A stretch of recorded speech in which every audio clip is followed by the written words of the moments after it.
Children they are so sharp, intelligent, and ये कोई शक्ति नहीं है। एक दिन गुरुजी बोले भाई तुम डॉक्टर हो, मेरा अल्ट्रासाउंड कराओ आज। तो मैं जैन गाड़ी थी मेरे पास, तो बोले भाई जैन लगाओ डॉक्टर तुम गाड़ी। तो मैं एकदम परेशान सा हो गया, मैंने कहा यार गुरुजी मेरी गाड़ी में कहाँ बैठेंगे, मैं चित विचित सा हो गया थोड़ा। थोड़ी देर में गुरुजी पैदल आए। तो गुरुजी कभी भी, आप लोग को शायद पता नहीं हुई, मैंने आंखों से देखा है, गुरुजी कभी भी घूमते थे तो उनके पैरों पे धूल नहीं लगती थी, मिट्टी नहीं लगती थी। ये बिल्कुल मैंने अपनी आंखों से देखा हुआ है। हम लोगों ने मजाक में अपने एक्सपेरिमेंट किए हुए हैं गुरुजी के साथ। गुरुजी के जूते उतार के अपनी शर्ट पर रगड़ दिया देखने के लिए।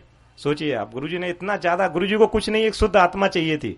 गुरुजी को कोई पैसे वाला नहीं रिझा पाया, कोई कुछ नहीं रिझा पाया। तो गुरुजी का मैं अल्ट्रासाउंड कराने चल दिया। मेरे मन में विचार आया कि आज तो अपनी गुरुजी बड़ी परीक्षा ले रहे हैं, लेकिन पता नहीं, गुरुजी की बातें हम लोग सरेंडर से करते थे। मैं पहुंच गया आर्मी हॉस्पिटल, आरआर हॉस्पिटल। मेरे को लगा ये सरकारी आदमी या प्राइवेट तो बदमाश होते हैं, ये कुछ गड़बड़ कर देंगे, तो आर्मी वालों के पास चलते हैं। तो वहां हमारे लिंक में लोग थे, तो हम पहुंच गए। एक और अंकल थे आर्मी के। तो गुरुजी उनसे बोले भाई तुम बात करो जल्दी से, मेरे पेट में दर्द है, अल्ट्रासाउंड करो जब तक मैं डॉक्टर साहब के साथ टहल रहा हूं। तो गुरुजी बड़ी फास्ट फास्ट चल रहे थे उस पूरे लॉन में, हाफ पैंट में, शॉर्ट में। तो जैसे ही वो डॉक्टर आया तो उसने बोला भाई पेशेंट कौन है। तो मैंने जैसे ही लिटाया, तो जैसे डॉक्टर्स की फीलिंग होती है ना, बोले इसकी शर्ट हटाओ। मैं कहा मेरे गुरुजी हैं, थोड़ा आराम से बात कर लीजिए आप। तो जैसे ही गुरुजी ने शर्ट उठाने के लिए उसने बोला, गुरुजी ने बोला कि कुंडी लगाओ डॉक्टर साहब। तो जिस रूम में हम लोग थे उसमें कुंडी लगा दी मैंने। और जैसे ही गुरुजी ने, सुनने वाली बात है, जैसे ही गुरुजी ने शर्ट हटाई, वो पूरा रूम फ्रेग्रेंस में आ गया। और गुरुजी उठे और गुरुजी ने बोला कि भाई तू मेरा क्या अल्ट्रासाउंड करेगा, मैं तेरा स्कैन करने आया हूं आज। तू तो अभी वाइफ से लड़ाई करके आ रहा है, तेरे 2 बच्चे हैं, वो तेरी सुनते नहीं है। वो रोने लगा। तो गुरुजी बोले भाई दरवाजा खोलो। तो वो बोला कि नहीं गुरुजी दरवाजा बंद कर लीजिए, अभी हमारे सब ब्रिगेडियर सुन रहे हैं। तो गुरुजी बोले कि मैं तुम्हें ब्लेस करने आया हूं, तुम इतने भाव प्रिय हो कि हमें यहां आना पड़ा और डॉक्टर साहब को माध्यम बनाना पड़ा। गुरुजी बोले कि भाई चलते हैं वहां पे, क्या नाम है, संगत में आना तुम। तो गुरुजी बोले भाई डॉक्टर साहब ब्लड शुगर और करा दो, कभी कभी चक्कर आ जाता है। मैं कहा गुरुजी चलते हैं, अब नहीं कराते हैं। तो वो उसको ब्लड शुगर वाले को बुलाया जी। तो उसने ब्लड शुगर लिया, तो वो आया 28। मैं था, दूसरे डॉक्टर थे और वो। तो वो बेचारा लैब टेक्नीशियन को लगा कि ब्लड कहीं मिक्स हो गया।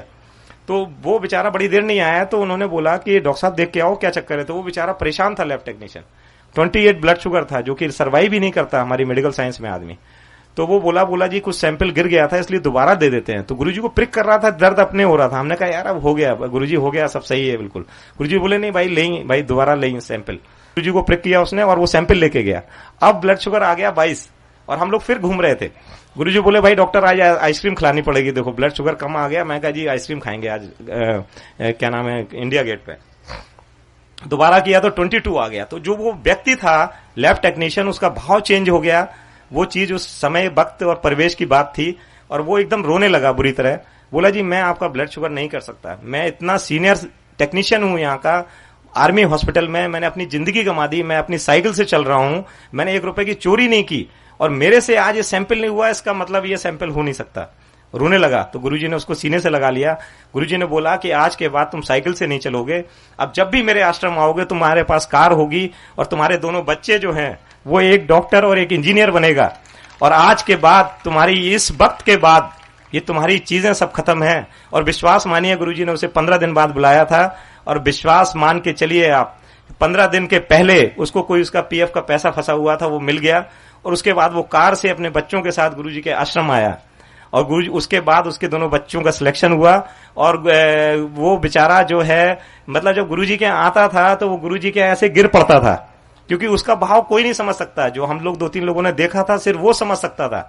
एक उमेश सहगल जी थे आईएएस दिल्ली में, तो वो चीफ सेक्रेटरी, गुरुजी ना संगत से जैसे कार्ड ले लेते थे। सपोज मेरे यहाँ किसी की मैरिज है तो 100 कार्ड रखवा लेते थे गुरुजी और लिख देते थे भाई doctor Anil Agarwal, doctor to chief minister रहना है, कुछ भी ऐसे। तो उसको लिख दिया chief secretary government of Delhi NCT. तो वो आया, एकदम बहुत ऑनेस्ट आदमी था। बोला जी मैं तो अभी सेक्रेटरी हूँ जी, मैं तो आऊंगा नहीं इस शादी में। तो ऐसे सपोज 1 मई को शादी थी और 15 अप्रैल को गुरुजी ने कार्ड दिया। गुरुजी ने ऐसे कार्ड देखा, बोले हाँ ये तो लिख तो गया गलत, बोले लेकिन मैं काटूंगा नहीं। तो बोला साहब मैं आऊंगा नहीं, मैं पक्का आईएएस हूं, मैं अगर ये तो मेरे कार्ड है नहीं तो मैं आऊंगा नहीं। गुरुजी बोले कोई नहीं, रख लें। विश्वास मानिए 30 अप्रैल को उसका प्रमोशन हो गया। 30 अप्रैल की रात में वो गुरुजी की संगत में आए तो गुरुजी ने पहला सेंटेंस इतने दिन बाद उनसे यही किया, भाई अंकल कल आ रहे हैं ना भाई शादी में, वो उनका आदमी का आप सोचिए, ये क्या है, कोई मजाक नहीं चल रहा है, ये कोई बातें नहीं चल रही हैं कि हमने कह दिया कि इसके लड़का हो जाएगा, इसका ये हो जाएगा। ये कोई शक्तियां काम कर रही हैं। उन शक्तियों को अपने साथ लेना एक बड़ी ताज्जुब और उसकी बात है। वाजपेयी जी के एपीएस थे मेनन, वो आते थे उनके साथ, गुरु जी के साथ, तो वो उनका कोई एयर क्रैश में वो कॉलर नेक सर्वाइकल प्रॉब्लम हो गई थी, तो वो सर्वाइकल कॉलर लगाते थे। तो गुरुजी ने बोला भाई डॉक्टर देखो जरा सा इसको क्या दिक्कत है। तो मैंने कहा मैं आपके सामने क्या देखूंगा। गुरुजी बोले नहीं, हाथ लगाइए इसको आप जरा ऐसे। गुरुजी किसी के माध्यम से कुछ कराते थे कई बार, तो मैंने ऐसे हाथ लगाया, गुरुजी बोले इसकी कॉलर हटा दो। मैं कहा जी गुरुजी इसको तो मैं जानता हूँ 15 साल से इनको सर्वाइकल प्रॉब्लम। बोले गुरुजी हटाओ, ये नाटक कर रहा है ये। और मैंने ऐसे कॉलर लेके, पता नहीं गुरुजी करवा रहे थे, ऐसे कॉलर गुरुजी ने फेंकी और वो मन्नन साहब हिल गए, रोने लगे, बोले अरे मैं तो मर जाऊंगा, मेरी डॉक्टर साहब क्या करवा दिया आपने। तो गुरुजी बोले भाई उठा लो, भाई उठाओ, लगाओ उसे, तुम्हारी चीज है, तुम उठाओ लगाओ। तो जैसे ही वो उठाने लगे, तो जैसे ही बांध रहे थे, तो गुरुजी ने बोला अरे भाई देखो तो जरूरत है कि नहीं। वो पहली बार आए थे मेरे साथ, तो बोले देखो तो जरूरत है कि नहीं। तो उन्होंने बाएं घुमाया, दाएं घुमाया, ऊपर नीचे। तो गुरुजी बोले फिर क्यों लोगों को बेवकूफ बना रहे हो। तो गुरुजी के साथ, इसी के साथ मैं विश्राम, और गुरुजी को बहुत बहुत सबका आशीर्वाद हो, ऐसी मैं सबके लिए दिल से दुआ कर रहा हूं। और आप विश्वास मानिए, जो भी आए हुए हैं आप सब कुछ ना कुछ लेके जा रहे हैं। विश्वास मानिए, आप यहां तक आ नहीं पाते, अगर आप यहां पर आ पाए हैं, विश्वास मानिए गुरुजी की मर्जी के बिना कोई नहीं यहां पे आ सकता है। जय गुरुजी।